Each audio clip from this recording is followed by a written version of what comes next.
बिस्मिल्लाहिर्रहमानिर्रहीम। इस वक्त कोर्ट्स में मौजूद हूँ लाहौर के अंदर जी, और उमर सरफराज चीमा साहब साबिक गवर्नर पंजाब मेरे साथ मौजूद है। सिचुएशन कुछ ऐसी है कि अर्ली इलेक्शंस की बात नहीं करूँगा मैं इस वक्त, मैं इलेक्शंस की बात करूँगा।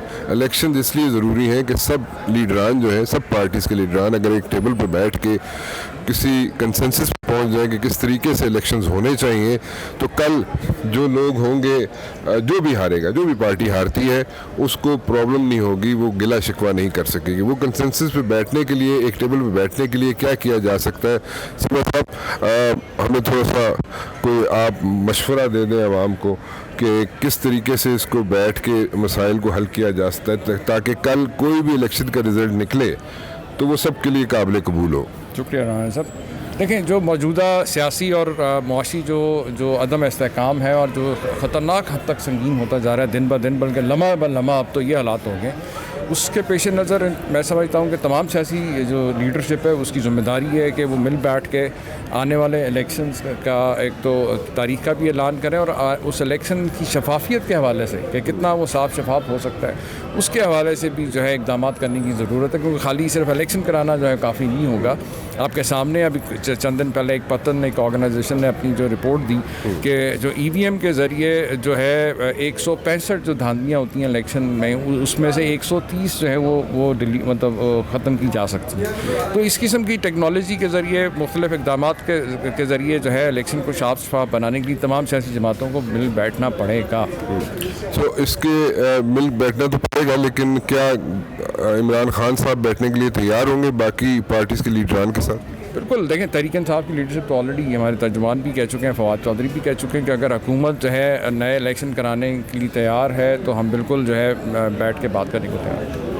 अच्छा, वो तो ठीक है, लेकिन द पॉइंट इज़ कि इस वक्त कॉरिडोर्स ऑफ पावर में PDM के लोग बैठे हुए हैं। वहाँ से कोई ऐसी इंडिकेशन, कोई ऐसी चीज़ सामने आई आपके पास, कोई ऐसा इंडिकेटर कि आपको बैठने की कोई दावत या कोई भी इंडिकेशन आपको मिली? राना साहब, अभी तक ऐसी कोई ना इंडिकेशन है, क्योंकि आपके सामने पिछले 2.5-3 महीने से जो ऑपरेशन रजीम चेंज चल रहा था, जो साजिश के तहत इक़्तिदार पे काबिज़ हुए हैं आइन और कानून शिकनी करके, वो तो किसी तौर पर भी नहीं चाहते। क्योंकि आपके सामने उन्होंने आते सारी सबसे पहले 1100 अरब रुपए की अपनी चोरी माफ़ करा ली है, नैब के कानून चेंज कर दिए हैं, नैब अपनी मर्ज़ी का दोबारा वही जो चोरों का टोला उन्होंने खुद से बैठ के जो है एक नया चेयरमैन नैब अपॉइंट कर दिया। तो किसी तौर पे भी जो है वो तो नहीं चाहते कि जो है इक़्तिदार जो है वो छोड़ें या इलेक्शन की तरफ वो जाएं, लेकिन जो ऑन ग्राउंड आपके सामने हालात हैं कि ये नालायक भी हैं, नाअहल भी हैं, और मैं समझता हूँ कि ये इनके जमहूरी जितने ये दावे करते थे जमहूरियत के, वो भी आपके सामने एक्सपोज हो गए कि ये टोटली एक तो सिविलियन डिक्टेटरशिप के माइंडसेट के साथ जो है ये मुल्क के निज़ाम को चलाना चाहते हैं कि जिसकी लाठी उसकी भैंस। कल आपके सामने वज़ीर आला पंजाब का इलेक्शन हुआ, अदालत के हुक्म पे हुआ, और हालांकि सुप्रीम कोर्ट ने यकीन दहानी कराई थी, लेकिन इसके बावजूद किस दीदा दिलेरी के साथ, डिटाई के साथ डिप्टी स्पीकर ने जो है आइन शिकनी करते हुए अक्सरियत को जो है अक़लियत में बदल किया। ये आपके सामने एक और चीज़ ज़रा समझा दें हमें, क्या इमरान खान साहब वो हमेशा इस चीज़ पे जोर देते हैं कि जनाब जब तक चीफ इलेक्शन कमिश्नर नहीं जाएंगे उस वक्त तक वो इलेक्शन में यानी कि जनरल इलेक्शन में नहीं जाएंगे वो। अब चीफ इलेक्शन कमिश्नर को आप लोगों ने भी आप लोगों की मर्ज़ी भी शामिल थी वो उनको लाने में। ऑब्वियसली कॉन्स्टिट्यूशन यही कहता है कि leader of the house, leader of the opposition मिल के चीफ इलेक्शन कमिश्नर को अपॉइंट करेंगे। अब ऐसा क्या हो गया कि एकदम आपको चीफ इलेक्शन कमिश्नर जो है वो पसंद नहीं आ रहे? देखें, आपने बिल्कुल ठीक कहा कि वो बिल्कुल हमारा कैंडिडेट नहीं था, वो एक कंसेंसस का कैंडिडेट होता है, क्योंकि गवर्नमेंट और अपोजिशन ने दोनों मिलकर, क्योंकि इलेक्शन कमीशन या चीफ इलेक्शन कमिश्नर का किरदार जो होता है वो रेफरी के तौर पे होता है। और मैं समझता हूँ अब जब जितना उन्होंने जानिबदारी जब से वो अपॉइंट हुए हैं, कई मुख्तलिफ वाक़यात आपके सामने आए हैं, रिपोर्ट भी हुए हैं कि उनका किस तरह से एक मखसूस नून लीग की जमात की तरफ जो झुकाव रहा है, कि उनके लिए जो उनके दिल में नरमी रही है, जो रवैया रहा है, और तरीक़े इंसाफ के साथ जिस तरह से बर्ताव हो रहा है, उससे उनकी जानिबदारी बिल्कुल खुल के सामने आ गई। और मैं समझता हूँ कि जब एक पाकिस्तान की सबसे बड़ी सियासी जमात ने अदम एतमाद का इजहार कर दिया इलेक्शन कमिश्नर के ऊपर, तो उनको तो खुद ही जो है रिज़ाइन कर देना चाहिए, क्योंकि उनके पास अब कोई अखलाकी जवाब नहीं है उस कुर्सी से चिपके रहने का।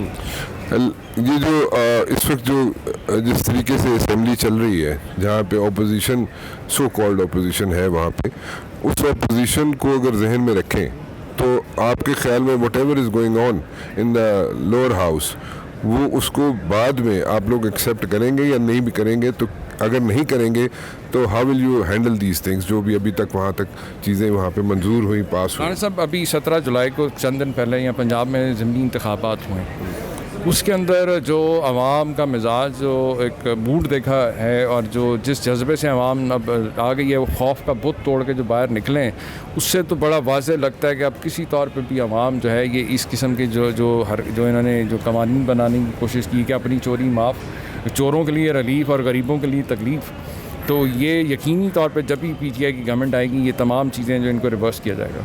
यू थिंक कि पीटीआई की गवर्नमेंट आएगी या एक मरतबा फिर ऐसा होगा कि इलेक्शंस में अगर सीटें आपको ज़्यादा मिल जाती हैं, सपोजिटली आपको सीटें ज़्यादा मिल जाती हैं, लेकिन आप हुकूमत ना बना सकें? नहीं, मुझे लगता है कि और मैंने पहले ये ज़मीनी इंतखाबात से पहले भी कहा था कि इलेक्शन कमीशन और नून लीग और पीडीएम की सारी ये जमातें मिल के हर मुमकिन इन्होंने कोशिश किया, लेकिन आपने देखा कि आवाम का जो टर्न आउट है उसके सामने कोई जो है हथकंडे काम नहीं आ सके। और यही मुझे उम्मीद है कि इंशाल्लाह ताला आप जनरल इलेक्शन में देखेंगे कि अगर इन्होंने हालांकि इन्होंने करने की कोशिश, क्योंकि जिस तरह के पहले भी इन्होंने मैनेजमेंट करने की कोशिश की है प्री पोल, कि किसी तरीके से जो है तरीके इंसाफ का जो है रास्ता रोका जाए, आपके सामने ओवरसीज़ का जो वोट जिस तरह से इन्होंने खारिज किया है, इसी तरीके से हमारे जो हल्के जो तरीके इंसाफ ने जीते थे 2018 में, कई लोगों का वोट जो है ट्रांसफ़र कर दिया गया वहाँ से, कई एडिशनल वोट्स जो कि हालांकि बड़ा वाज़ेह तौर पे कानून है कि अगर आपका परमानेंट या टेम्प्रेरी एड्रेस नहीं तो उस हल्के में आपका वोट रजिस्टर नहीं हो सकता, तो हज़ारों वोट हमने आइडेंटिफाई किए हैं। अभी ये उस दिन अदालत में खुद इलेक्शन कमीशन ने माना है कि जी 40 लाख जिंदा लोगों को इन्होंने मुर्दा करार दे के उनका वोट ही खारिज कर दिया। तो जब इस किस्म के हरकत होंगी तो आप, इसीलिए मैंने कहा कि ये सियासी जमातों को बैठ के, लीडरशिप को बैठ के खाली सिर्फ नए इलेक्शन का ऐलान नहीं करना, उसकी फ्री एंड फेयरनेस के ऊपर भी जो है कुछ इक़दाम इनको करने पड़ेंगे। यानी कि इमरान खान साहब को अगर दावत दी जाए तो वो आके बैठेंगे, जितने अपोजिशन के लीडर्स हैं या पीडीएम के लीडर्स हैं उनके साथ आके बैठेंगे? देखिए, जाहिर है उसमें ज़रूरी नहीं है कि खान साहब हों, तो हमारी पार्टी का कोई डेलीगेशन भी जो है क्यादत, If all the leaders from the other end are like sitting, तो खान साहब बैठेंगे कि नहीं? मैंने कुछ ज़रूरी नहीं है कि दूसरी पार्टी के भी पार्टी हेड्स आएँ, ऑब्वियसली डेलीगेट्स होते हैं, वो बैठ के आपस में नेगोशिएट करते हैं। पहले भी हुआ है, आपको याद है धरने के दौरान भी जो है बने थे डेलीगेशन थे जो दोनों साइड पे बैठ के बातचीत कर रहे थे, नेगोशिएशन चल रही थी। और क्योंकि पॉलिटिकल पार्टीज़ कभी भी दरवाजे बंद नहीं कर सकती और नेगोशिएशन का अमल तो चलता रहता है। अच्छा चीमा साहब, अभी डिसीजन आ गया है और डिसीजन जो है ये है कि मंडे तक चला गया काम, और अभी जो है हमजा साहब ही सीएम रहेंगे, उस पर क्या कहेंगे आप?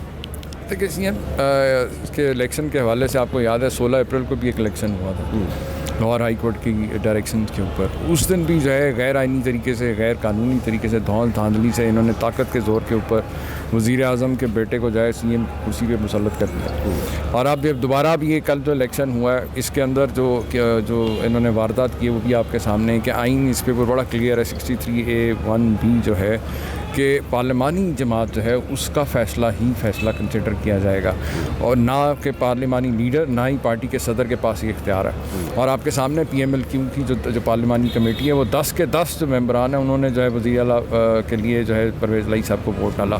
तो लेकिन इसके बावजूद एक वो मेलाफाइडली एक ख़त निकाला गया चौधरी शुजात का तमाम काउंटिंग के बाद, और किस तरीके से पूरा उसको गैर आइनी तरीके से अक्सरियत को उन्होंने अक़लियत में बदल दिया।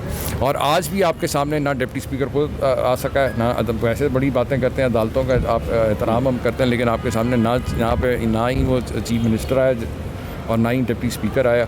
और आज भी इनकी जो इनके वकला थे उनकी पूरी जो दलाइल भी आपके सामने, जिस तरह उन्होंने आते सारी जो है बेंच के ऊपर ऑब्जेक्शन रेज़ करने शुरू किए, तो इससे साफ लग रहा है कि ये सब डिलेइंग टैक्टिक्स हैं, क्योंकि मेलाफाइडली जानते ये भी हैं कि ये गैर आइनी तौर पे जो है ये काबिज़ हैं, और इनका सिर्फ़ और सिर्फ जो मैंने आपसे पहले भी अर्ज़ किया, क्योंकि ये आए ही सिर्फ अपनी चोरी बचाने और NRO लेने आए थे, और उसके बदले इन्होंने मुल्की मुफाद बेच दिया। और आपके सामने है कि इनको कोई फ़िक्र नहीं है कि डॉलर जो है वो कहाँ से कहाँ जा रहा है, महंगाई किधर हो रही है, आवाम का क्या हाल है। इनको सिर्फ़ और सिर्फ अपनी जायदादों और अपनी चोरी के माल की जो है फ़िक्र है। और इस वक्त अभी ये जो आपके सामने है कि अवाम का मिजाज अपनी तरफ जो सड़कों के ऊपर अवाम एहतजाज कर रहे हैं, लेकिन इनको सिर्फ़ और सिर्फ जो है आइनी जो है नई कह लें उसके अंदर जो उसमें इख्तरा नई से नई निकाल के मामला को और मज़ीद जो है ये ख़राब कर रहे हैं। और मैं समझता हूँ कि ये जो जितना इसको डिले किया जाएगा ये सियासी और मौसी अदम इस्तेकाम जो है मज़ीद ख़तरनाक होगा। सर ठीक है जी, बहुत बहुत शुक्रिया जी बात करने का हमसे। एक छोटी सी ब्रेक लेते हैं जी और फिर वापस आएंगे। यहीं पे खड़े हैं हम लाहौर में, इस वक्त कोर्ट्स के अंदर जो कुछ हो रहा है वो आपको बताता जा रहा हूँ और फैसला आ चुका है, उसकी डिटेल्स भी आपको मज़ीद बताने की कोशिश करूँगा एक छोटी सी ब्रेक के बाद।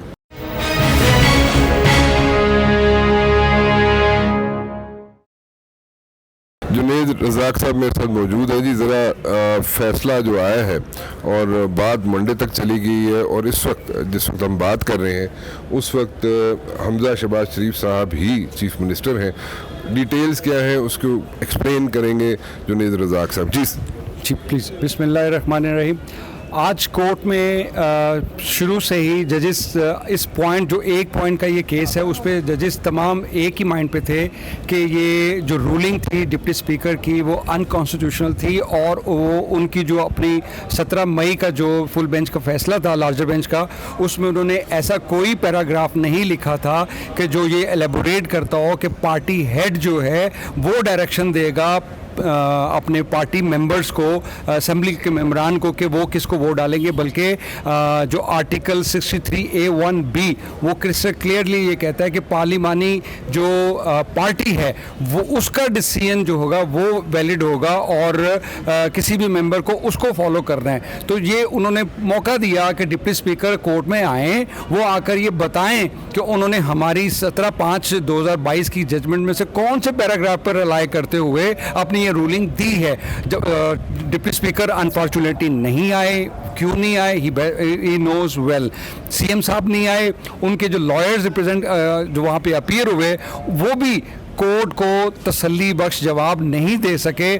कोर्ट ने सिर्फ आइन के अंदर आर्टिकल 10A है, वो कहता है कि दोनों पार्टीज़ को सुन के फैसला किया जाए। कोर्ट ने फेयरनेस का मुजाहरा करते हुए उन्हें एक और अपॉर्चुनिटी दे दी है कि आप इन पॉइंट्स पे अच्छी तरह तैयार होकर मंडे को आ जाएं। मीनवाइल कोर्ट ने क्लियर कर दिया, जो कि कोर्ट क्लियर है कि अनकॉन्स्टिट्यूशनल कंडक्ट हुआ है कल, तो उन्होंने हमजा को ये इलेक्शन से जो प्री स्टेज थी 22/7/2022 की जो इलेक्शन से पहले की स्टेज पे वो जो पावर होल्ड कर रहे थे उस पे कर दिया। मीन कि उनका जो इलेक्शन हुआ है उसको उन्होंने नल एंड वॉइड डिक्लेयर कर दिया है इम्प्लाइडली, कि जो कल इलेक्शन हुआ सारे प्रोसेस को कोर्ट ने impliedly null and void declare कर दिया है। अब सिर्फ उनको एक फेयरनेस के तहत कि आए मंडे को आके कोर्ट को कायल करें, बताएं, अपनी एक्सप्लेनेशन दें कि रूलिंग कैसे उनकी जजमेंट की लाइन में है, अलाइनमेंट में है, या जस्टिफाई करें। अगर वो नहीं करते,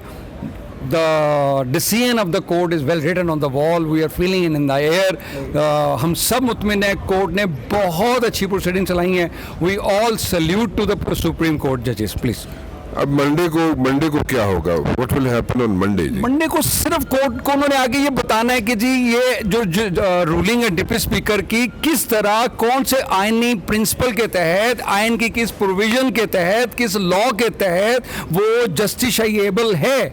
अगर वो ये नहीं साबित कर सकते then decision would be clear. खत जो आया था चौधरी शुजात साहब की तरफ से, उसकी क्या डिटेल्स है, उसकी वैलिडिटी कितनी है? जी वो लॉ के अंदर एक वर्ड है जिसके ऊपर पूरा एडमिनिस्ट्रेशन ऑफ जस्टिस उस वर्ड को फॉलो करती है कि ये कोई भी एक्ट पब्लिक जो है फंक्शनरी वो मेलाफाइडी बेस्ड तो नहीं है। तो और मेलाफाइडी के दो एस्पेक्ट्स हैं, mala fide in fact, mala fide in law. ये खत जो है दोनों प्रिंसिपल्स के ऊपर मेलाफाइडी बेस्ड है। वो कैसे कि अगर खत उसके फैक्ट्स के अंदर देखें तो खत जो लिखा गया वो डिप्टी स्पीकर को लिखा गया, ना कि उन्होंने खत जो है उन्होंने अपने मेंबरान को लिखे, और खत भी सीक्रेटली उनको कम्युनिकेट किया गया और उन्होंने टेलीफोनिकली उनसे कंफर्म कर रहे हैं और मेंबरान को नहीं बता रहे इलेक्शन प्रोसेस से पहले। तो ये उसका मेलाफाइडी एस्पेक्ट है फैक्चुअल साइड पे। लीगल साइड पे वो मेलाफाइडी इसलिए कि जो हेड ऑफ द पार्टी है उसके पास ये पावर नहीं है कि वो अपने मेंबरान को डायरेक्शन दे सके, ऐसा लेटर लिख सके सके, वो he acted in excess of his power. ये पावर थी पार्लिमानी उसकी बॉडी की, पार्लिमानी पार्टी की, जो 63(1)(a)(1)(b) की लैंग्वेज है। तो वो पार्लिमानी जो पार्टी थी उसको हेड कर रहे थे असेंबली के अंदर परवेज़ इलाही और भट्टी साहब। और वो एक दिन पहले उनका इजलास हुआ, उसमें उन्होंने करारदाद पास की, उसमें उन्होंने कैटेगोरिकली डिसाइड किया कि वोट उन्होंने परवेज़ इलाही साहब को डालने हैं, और उन्होंने डिप्टी स्पीकर को भी इन्फॉर्म किया इस बारे में। तो लिहाजा डिप्टी स्पीकर की रूलिंग जो है वो मेलाफाइडी बेस्ड है, अनकॉन्स्टिट्यूशनल है, it has no value in the eye of the law. और इसीलिए मैं कह रहा हूँ कि मंडे वाले दिन सिर्फ उनके वकला ने आगे ये बताना है कि how it is not mala fide based, और इसकी कॉन्स्टिट्यूशनल फुटेज क्या है, उसकी फुटिंग क्या है, दैट्स ऑल। जैसे कि आप कह रहे हैं कि डिलेइंग टैक्टिक्स यूज़ किए जाते हैं और किए जा रहे हैं, सो अगर मंडे को भी यही टैक्टिक्स यूज़ किए जाते हैं, डिलेइंग टैक्टिक्स, तो इसको कितना स्ट्रेच किया जा सके? मेरा नहीं ख्याल कि इतने इफेक्टिव होंगे। I don't think so. Being a student of law, I am very much clear, ये कुछ नहीं कर सकेंगे, कोर्ट उस दिन डिसीजन देगी। Thank you very much. तो मंडे को आपके कहने का मतलब है कि डिसीजन आ रहा है? जी इंशाल्लाह, कंफर्म डिसीजन आएगा इंशाल्लाह। So it decision will come from this very court, supreme court Islamabad उन्होंने बुला लिया ना, इस्लामाबाद बुला लिए, और वहाँ पे जनाब मंडे को इस्लामाबाद में सुप्रीम कोर्ट बैठेगी जी, और वहाँ पे डिसीजन आना मुतवक्को है, कह दूँ तो मेरे ख्याल में बेहतर होगा, क्योंकि वी नेवर नो, कुछ ना कुछ डेट पड़ सकती है, मुतवक्को है जी। एक छोटी सी ब्रेक और वापस आते हैं।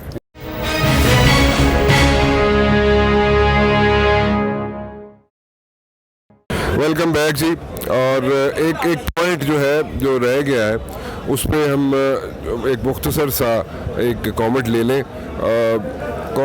सवाल ये है कि जनाब हमजा शहबाज शरीफ साहब कितने अरसे के लिए चीफ मिनिस्टर हैं, और जो इलेक्शन हुआ है पंजाब असेंबली के अंदर नए चीफ मिनिस्टर का, उसकी क्या इस वक्त क्या स्टैंडिंग है जी? देखिए, कोर्ट ने जो पटिशनर के लॉयर थे वो चाह रहे थे कि हमजा शहबाज शरीफ का जो ओथ है उसको कलदम करार दिया जाए, कैबिनेट न बनाने दी जाए। तो कोर्ट ने कहा कि चूंकि आईनी खिलाफ पैदा हो जाएगा, इसलिए हम प्रोसीडिंग मंडे के लिए रख रहे हैं, और मंडे तक जो हमजा शहबाज शरीफ हैं वो ट्रस्टी चीफ मिनिस्टर होंगे, और हम उम्मीद करते हैं कि वो जिससे हम कह रहे हैं वो वैसे ही अमल दरामद करेंगे, कोई गैर आईनी काम नहीं करेंगे। दूसरा, वो कैबिनेट शॉर्ट बनाएंगे। जब उनके वकील इरफान कादिर साहब से ये पूछा गया कि आप हमें ये बताएं कि जो हमारे ब्याह पर जो डिप्टी स्पीकर ने रूलिंग दी है, वो हमने कहाँ लिखा है कि जो उन्होंने अपनी रूलिंग में कहा है कि जी सुप्रीम कोर्ट ऑफ पाकिस्तान ने ऐसे ऑर्डर दिए हैं, तो हमने तो इरफान कादिर साहब इसका कोई खातिर खा जवाब नहीं दे सके, जिस पर कोर्ट ने अपने ऑब्जर्वेशन के दौरान कहा कि हमें लग रहा है कि इरफान कादिर साहब जो टाइम मांग रहे हैं वो इसलिए मांग रहे हैं कि इन्होंने जो आर्गूमेंट किए शायद उन्होंने वो चीज़ें पढ़ी नहीं हैं। पहले ही उन्होंने, कोर्ट ने कहा कि हम तो पहले ही कह रहे थे कि जो डिप्टी स्पीकर की रूलिंग है ये गैर आईनी है, लिहाजा हम मंडे को जिसको देखेंगे। आप तीन चीज़ों पे तैयार होकर आए। एक 63(1)(b) का जो जिसमें वर्ड लिखा हुआ है पार्लिमानी पार्टी का हेड होगा, तो वो कहाँ, जो डिप्टी स्पीकर ने ये लफ्ज़ कहाँ से लिए कि यहाँ जो सदर होगा। तो इरफान कादिर ने कहा कि जी उन्होंने आपकी जो ऑर्डर है उसको मिसअंडरस्टूड किया। तो उन्होंने कहा कि जब उन्होंने मिसअंडरस्टूड किया है तो इसका मतलब है कि उनकी जो रूलिंग है ये गलत है, लिहाजा हमजा शहबाज शरीफ को इसके कॉन्सिक्वेंसेस भुगतने पड़ेंगे। और हमारी वादी नज़र में वो वज़ीर आला नहीं है, लेकिन हम चूँकि आपने कहा है हम आपको असिस्ट करना चाहते हैं, जो पिटिशनर के जो रिस्पोंडेंट के लॉयर थे यानी डिप्टी स्पीकर के, लिहाजा उन्होंने कहा कि आप मंडे को तैयार होकर आएँ और हमें बताएं कि अगर डिप्टी स्पीकर की रूलिंग गलत थी तो फिर इसके जो कॉन्सिक्वेंसेस होंगे वो क्या होंगे। ओके जी, थैंक यू। कोर्ट ने ये बड़ी अच्छी बात की, कोर्ट ने कहा कि जो पार्लियामेंटेरियन है, पॉलिटिकल लीडरशिप है, इनको ये समझना चाहिए कि मुल्क इस वक्त किन क्राइसिस से गुजर रहा है, मिल बैठकर इसका सलूशन निकालें और हमारे ऊपर बर्डन ना डालें। Okay, thank you very much. जैसे कि डिसीजन आ चुका है जी, और डिसीजन पे हम बात करें, कमेंट्स ले गए, इस वक्त अदालत के हाथे में ही हैं हम, और अज़हर सिद्दीक साहब मेरे साथ मौजूद हैं। मेरे ख्याल में इनका तारुफ कराना तो गलत हो जाएगा, मैं एक बहुत छोटा सा जर्नलिस्ट हूँ, लेकिन कोशिश करता था कभी कभार इनसे कोई ना कोई राय लेने की, लेकिन आज काबू आ गए मेरे। सर डिसीजन तो दसो की आया सानू, और टेक्निकली समझाओ सानू जो आम आदमी को समझ आ जाए गल दी। देखिए, बुनियादी तौर पे या पंजाबी जी बोलना या उर्दू जी बोल रहा हूँ, उर्दू जंगी बोल रही है। देखिए, बुनियादी तौर पर अगर देखा जाए, मैं आज पाकिस्तान तहरीक इंसाफ की आधी जीत देख रहा हूँ। आदि क्यों? आदि इसलिए कि अभी आधा काम हुआ है और जब फाइनल हो जाएगा 3 चीज़ें बड़ी वजाहत के साथ हैं। एक तो सुप्रीम कोर्ट ने बड़ा ज़बरदस्त एक आज इम्प्रेशन भी दिया है, ऑब्जर्वेशन भी है कि वो माशी हालात से सुप्रीम कोर्ट के बहुत परेशान हैं, बहुत डिस्टर्ब हैं, आप कह सकते हैं कि उन्हें बड़ा कंसर्न है इस हवाले से।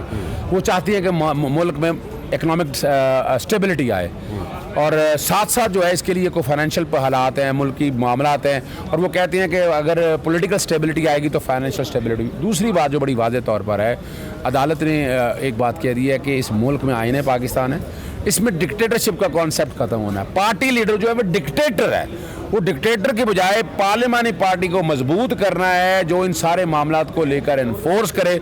और लग यही रहा है कि मैं एक स्टूडेंट का मुझे राणा साहब मुझसे किसी ने पूछा, ये बात है पहली हियरिंग के बाद, सारी एमपीए बैठी हुई थी पीटीआई की, तो वो कह दिया सस्पेंड होना चाहिए। मैं कहा जी सस्पेंड नहीं होना बनता, ये मेरे लफ्ज़ हैं उस वक्त भी। मैंने कहा उसकी वजह कयास हो जाएगा, पॉलिटिकल अनार्की हो जाएगी। आज डिप्टी स्पीकर की जो रूलिंग है ना डिप्टी स्पीकर के वकील, ना हुकूमत पंजाब, ना पाकिस्तान मुस्लिम लीग, हालांकि तीनों एक पेज पे है, मैं फिर बताता चलूं, तीनों के वकील जो है ना वो ये नवाज शरीफ खानदान के वकील हैं, ज़हन में रख लें आप समझ सकते हैं। इरफान कादर साहब मरियम नवाज को अपीलों में डिफेंड करते हैं। अब पहली दफ़ा आज मैंने देखा, वरना आपको पता है जो है ना ख़ास तौर पर दोस्त मजारी के हाई कोर्ट में पेश होते रहा हूँ मैं, हाई कोर्ट में वकील को यार करते थे। आज जो अगर वकील किया तो सबसे ज़्यादा परेशानी जो मुझे नज़र आ रही है वो पाकिस्तान तहरीक इंसाफ को नज़र आ रही है। और आज जो डिफेंड करना था कि वो साबित करें कि पार्लियामानी पार्टी और पार्टी हेड के हवाले से आप क्या फ़र्क डालेंगे। वादी नज़र में जजमेंट वायलेट किया है 17 मई का जो 63A के हवाले से आया है, जिसमें कहा था कि पार्लियामानी पार्टी की डायरेक्शन पे अमल दरामद होना है, और अगर डिफेक्शन का इतला करना है, डिसीट करना है, तो फिर आपको वो पार्टी हेड करेगा। यानी पार्लियामानी पार्टी का जो डिसीजन है वो इतला करना है पार्टी हेड ने। यहाँ पार्लियामानी पार्टी का डिसीजन आ चुका था और पार्टी हेड ने जो है वो डिसीजन से वायलेट किया। वो अलग बात है, वो वेटो कर दिया है, 12 की बार 10 की 10 सीटें इस तरफ आ चुकी हैं। और प्रामा फिशाई जो है 10 की 10 सीटें इस तरफ क्या मतलब, यानी 10 की 10 सीटें जो चौधरी शुजात से तो निकल के पार्लियामानी पार्टी के पास आ चुकी हैं ना, तो पार्लियामानी पार्टी ने वेटो कर दिया उनके अगेंस्ट। और आज प्रामा फिशाई का लफ्ज़ अगर कहें बार बार कि गैर कानूनी है और सुप्रीम कोर्ट के जजमेंट के खिलाफ वर्जी है, मैं तो इसमें तौहीन अदालत भी देख रहा हूँ। मुझे नज़र आ रहा है कि इसमें तौहीन अदालत के चांसेस भी हैं, ख़ास तौर पर दोस्त मजारी के बारे में। और आने वाले दिनों में कुछ लोग समझ रहे हैं कि शायद सुप्रीम कोर्ट अपने इख्तियारात से तजावज़ कर रही है, उनका एक अपना ओपिनियन है। लेकिन मैं बताता चलूँ, मैं इस दस्त की स्याही में इतना अरसा हो गया है, अदालतों के अलावा रिजॉर्ट कोई नहीं है मुबशर भाई। यानी आप ये बदमाशिया से कैसे निपटेंगे? ये इन लोगों से आए ना, आए आकर कागज़ पर लिखा और निकल चले गए। इंसाफ आपको, ये सिस्टम आपको बड़ा गुस्सा है। राणा सनाउल्लाह को बड़ा गुस्सा है, बड़ी बातें करते रहे। मैं बाद में सुना तारड़ को अपना फिर वो पीडीएम और नून लीग अब सारी एक अजीब वो गरीब कयास की तरफ जा रहे हैं, हमारी मर्जी का बेंच बनाए। ये इशू नहीं है, एक फैसला आ चुका है सुप्रीम कोर्ट का, या तो अगर नई चीज़ लानी हो फैसले का आ चुका है सुप्रीम कोर्ट। ये भी अदालत ने कहा कि वो फैसला मुअत्तल नहीं है ना। आपने जो नजरसानी में बातें करनी है नजरसानी में बैठकर करें, हमारे सामने वो बात करें जो आइन और कानून की है। और आइन को कानून को अगर आप सामने रखे देखें तो वो चीज़ बड़ी वजाहत के साथ सामने आ चुकी है कि पार्टी हेड, पार्टी लीडर है, यानी सॉरी पार्लियामानी पार्टी हेड ने सिर्फ डिफेक्शन के हवाले से आगे आना है। और प्रामा फिशाई जो है वैसे कंटेम्प्ट भी हो गई है। आर्टिकल 4 और 5 की वायलेशन बागियों पे लगाते रहे हैं कि सदर ने की हैं, यहाँ अब डिप्टी स्पीकर पे बनती है। 2 चीज़ें समझा दें। आज इस कोर्ट में हुकअप किया गया सुप्रीम कोर्ट के जजेस को भी सैटेलाइट के थ्रू, ठीक है, and they were also involved over here. Court भरी हुई थी, कचाकच भरी हुई थी, ठीक है। What exactly are you forcing on Monday को जब दोबारा बैठेगी कोर्ट, तो आप उसमें क्या फोर्सी करते हैं? देखिए, मंडे को तो अभी बहस शुरू होनी है, मैं बता दूँ। अच्छा, उस पर टाइम लगेगा। मैं मंडे को डिसीजन नहीं देख रहा, मैं अगले हफ्ते या चले जुमा बहुत अच्छा होता है, मैं फोर्सी आप फोर्सी करना मुझसे चाहती हैं तो जुमे को मैं देख रहा हूँ कि जुमे तक जो है ना ये फैसला एक्सपेक्ट उससे पहले आ जाएगा, मैं ये नहीं कर रहा। लेकिन मैं एक कानून के अदना सा एक तालिब इल्म होने के नाते से मैं बता दूँ आपको, सुप्रीम स्पीकर की जो रूलिंग है वो अपने कदमों पर बहाल नहीं रह सकेगी। It is gonna to be set aside with consequent relief, यानी वोट काउंट हो गए हुए हैं, वोट सारे आ चुके हैं, रिकॉर्ड मांगा था, आज रिकॉर्ड नहीं पेश किया, और at the end of the day Chaudhry Parvez Elahi को मैं वज़ीर आला पंजाब देख रहा हूँ। और कोई पता नहीं है आने वाले दिनों में अगर कुछ ज़्यादा ज़ोर पड़ा या सुप्रीम कोर्ट को अपने फ़ैसलों का तहफ़्फ़ुज़ करना है तो मैं दोस्त मिजारी के ख़िलाफ़ तौहीन अदालत की कार्रवाई भी मैं देख रहा हूँ। Thank you very much for joining me जी, बहुत बहुत शुक्रिया आपका। लाहौर में जी सुप्रीम कोर्ट की रजिस्ट्री है, यहाँ पे हम खड़े हुए हैं। सुप्रीम कोर्ट ऑफ पाकिस्तान यही अदालत है जिसमें जस्टिस उमर अता बंदियाल थे, जस्टिस एजाजुल एहसन थे, जस्टिस मुनीब अख्तर थे, इन्होंने फैसला दिया है। सो द पॉइंट इज़ कि यहाँ पे अब मंडे को इस्लामाबाद में जो कुछ भी होगा, जो भी क्वेश्चंस 3 क्वेश्चंस जो मांगे हैं, जो कोर्ट ने मांगे हैं जनाब के, जनाब ये 3 क्वेश्चंस हैं, इनको आंसर करके दें और ताकि हम इसको लेके प्रोसीडिंग्स को आगे चल सकें। मंडे को सब चीज़ें इस्लामाबाद में अब शुरू हो जाएंगी। वहाँ पे ज़रा हम लोग जो हैं, जो जर्नलिस्ट लोग जो हैं, वहाँ पे ज़्यादा एक्टिव हो जाएंगे in the supreme court of Pakistan. And let's see, I don't see के the decision happening on Monday, but then again you never know, किसी कोई चीज़ तुम्हें नहीं कही जा सकती। बट ये कहा जाए कि जुम्मे से पहले यानी कि फ्राइडे से पहले कोई ना कोई डिसीजन आ जाएगा तो वो मेरे ख्याल में गलत नहीं होगा। लेट्स सी, जैसे मैंने कल भी जिक्र किया था, आज भी जिक्र कर रहा हूँ जी, कि political uncertainty as a student of DSS, political uncertainty जो है किसी भी स्टेट में, किसी भी मुल्क में हो तो that leads to economic unstability. So economic unstability को ख़त्म करने के लिए पॉलिटिकल स्टेबिलिटी बहुत ज़रूरी है। So we are keeping our fingers crossed on this one कि लेट्स सी कि पॉलिटिकल स्टेबिलिटी यहाँ पे आए, और पॉलिटिकल स्टेबिलिटी जो भी आए we are not pushed, we are not bothered कि कौन चीफ मिनिस्टर बनता है, कौन प्राइम मिनिस्टर बनता है, या किसकी हुकूमत होती है, किसकी हुकूमत नहीं होती है। That is not my concern जी। My question is the country of Pakistan. I am talking about Pakistan, और पाकिस्तान के बारे में मेरा कंसर्न है। जो भी आएगा वोट लेके आएगा, मेजॉरिटी के साथ आएगा ऑब्वियसली, लेकिन before we go for that सब जमातों के लीडरान को, मैं ज़ोर दे रहा हूँ लीडरान को, क्योंकि होता ये है कि जो सेशंस होते हैं उसमें डेलीगेशंस भेज दिए जाते हैं जमातों के, और उसमें कोई ना कोई अपॉइंट करके लोग भेज दिए जाते हैं। ठीक है, वो ज़रूर आप अपने साथ ज़रूर लीडर्स जो है अपने साथ ज़रूर बंदे रखें जो एक्सपर्ट हो इन चीज़ों के, लेकिन एक्सपर्ट इस चीज़ के हो कि आइंदा आने वाले जो इलेक्शंस हैं उस पे लीडरान खुद भी एक टेबल पर बैठे, सब लीडरान एक टेबल पर बैठे, उनको असिस्ट करने के लिए बेशक लोग हों, बट देन अगेन वो सब लोग बैठे एक टेबल पर और एक कंसेंसस पर पहुँचे कि जनाब किस तरीके से इलेक्शंस होना चाहिए, किस तरीके से इलेक्शन होने चाहिए, किस तरीके से जनाब इलेक्शंस को कंडक्ट करना चाहिए, और ताकि कल को जो भी जमात जीते या हारे, स्पेशली जो लोग हारे, वो भी एक्सेप्ट करें उस चीज़ को कि जनाब जो रिज़ल्ट आया है हम उसको एक्सेप्ट करते हैं कि जनाब हमारी जीत हुई है या हार हुई है। हार भी जाए तो तब भी उनको इशू ना हो। इस किस्म के कंसेंसस चाहिए हमें, और इस किस्म की अगर पॉलिटिकल स्टेबिलिटी आएगी मुल्क के अंदर तो डेफिनेटली इकोनॉमिक स्टेबिलिटी ज़रूर आएगी। मैं एक बार कह रहा हूँ कि as a student of defence and strategic studies मुझे ये नज़र आता है कि पॉलिटिकल स्टेबिलिटी आएगी तो इकोनॉमिक स्टेबिलिटी भी डेफिनेटली आएगी, उसको फिर इकोनॉमिक स्टेबिलिटी को कोई नहीं रोक सकेगा। नाउ द इशू इज़ कि हम जो देख रहे हैं यहाँ पे, अगर मेरा कैमरामैन दिखा दे कि ये सारी रजिस्ट्री के सामने हमने जो देखा है यहाँ पे कॉर्डन ऑफ किया गया था। अभी तो यहाँ पे आप देख रहे हैं कि थोड़ा सा डिफरेंट सिनेरियो है क्योंकि लोग जा चुके हैं, और on the other side also, on my right side also यहाँ पे PTI वाले खुश नज़र आते हैं कि जनाब किसी हद तक उनको रिलीफ मिला है, और वो एक्सपेक्ट कर रहे हैं कि in the days to come उनको मज़ीद यहाँ पे रिलीफ मिलेगा सुप्रीम कोर्ट के अंदर मंडे को। But my suggestion would be, once again my suggestion would be कि जनाब let's talk about the country, let's talk about the betterment of the country. और इससे ज़्यादा संगीन इश्यूज हैं जिनको एड्रेस करने की ज़रूरत है, and that is the economic issue. और इकनॉमिक इशू जो है उसको हमें एड्रेस करना चाहिए, और जितनी जल्दी कर सके उतना अच्छा है. जिस तरीके से डॉलर का फ्री फॉल हो रहा है, इस तरीके से अगर डॉलर का फ्री फॉल चलता रहा तो डेफिनेटली उसमें कर्जे जो हैं जो हमने देने हैं तो उसमें मज़ीद इजाफा होता जाएगा, मल्टीप्लाई होते जाएंगे, और उसको फिर उतारना तो हमने ही है.